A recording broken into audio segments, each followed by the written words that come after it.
But हलफ उठाने के साथ ही जो सबसे बड़ा मुआशी चैलेंज होगा, आईएमएफ के पास जाने का, कितना सख्त होगा, कितना कठिन होगा, पाकिस्तान को क्या सोच लेके जानी चाहिए, पाकिस्तान की डिमांड्स क्या होंगी, आईएमएफ की डिमांड्स पाकिस्तान से क्या होंगी? बिस्मिल्लाहिर्रहमानिर्रहीम गरीदा साहब, आई थिंक पहला चैलेंज इससे भी अगर पहले चले जाएं तो ये है कि पाकिस्तान की जो आने वाली गवर्नमेंट है उसको अदराक करना चाहिए कि मुल्क खड़ा कहाँ है इकोनॉमिकली। पाकिस्तान 2 साल लगातार 25% इन्फ्लेशन कर रहा है, इसलिए बहुत से लोग सतह गुर्बत से नीचे चले गए हैं। 40% जो अवाम है वो सतह गुर्बत से नीचे है इस वक्त।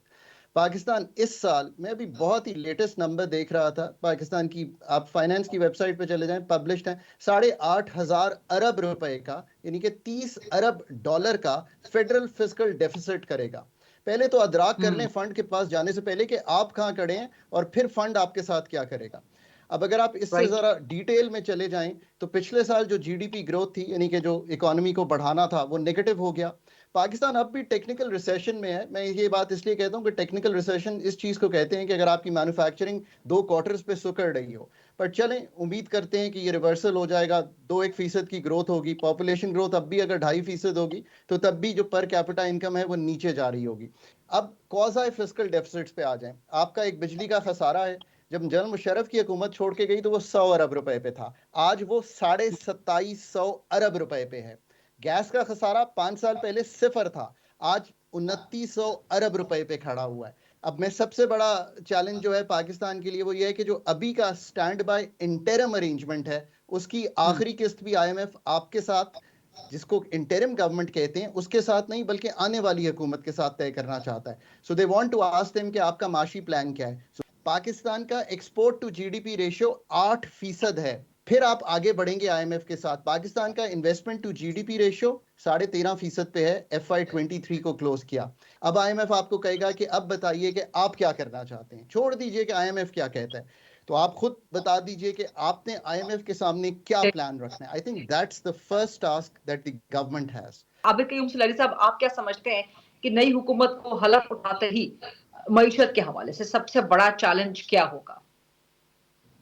देखिए, इस वक्त जो बड़ा चैलेंज है वो दो तरह की एक्सपेक्टेशन मीट करना है। एक अवाम की तवक्कुआत और दूसरा जो आपके बायलैटरल और इंटरनेशनल लेंडर्स हैं उनकी तवक्कुआत। अवाम की तवक्कुआत जो है वो तो यही है कि महंगाई कहाँ से कम होगी, बिजली, गैस, पेट्रोल, डीजल, इनकी कीमतों में कोई कमी आएगी या नहीं आएगी, जो कि उनसे वादे किए गए इतने 100 यूनिट उनको फ्री मिलेंगे, या ये कीमतें जो है ये 2017-18 के लेवल पे वापस चली जाएंगी।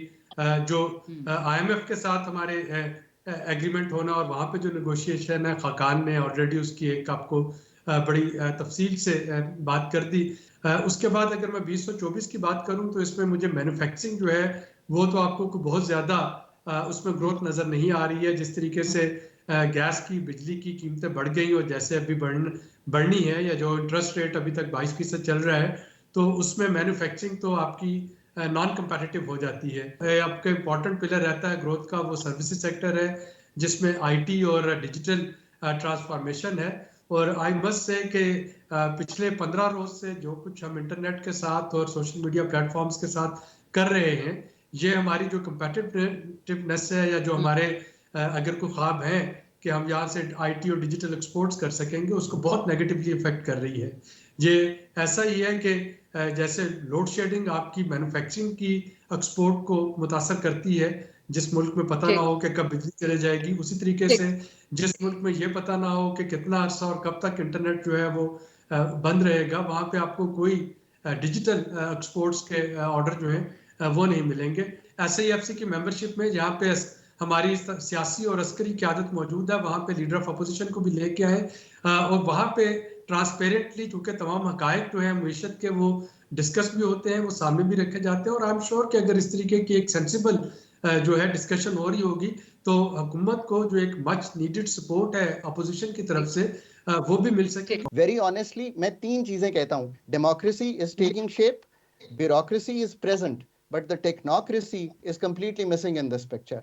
And that is why Pakistan continues to be dependent overseas to multilaterals, और हमने अपनी थिंकिंग को आउटसोर्स किया हुआ है। पहले ये थिंकिंग तो वापस लाए ना।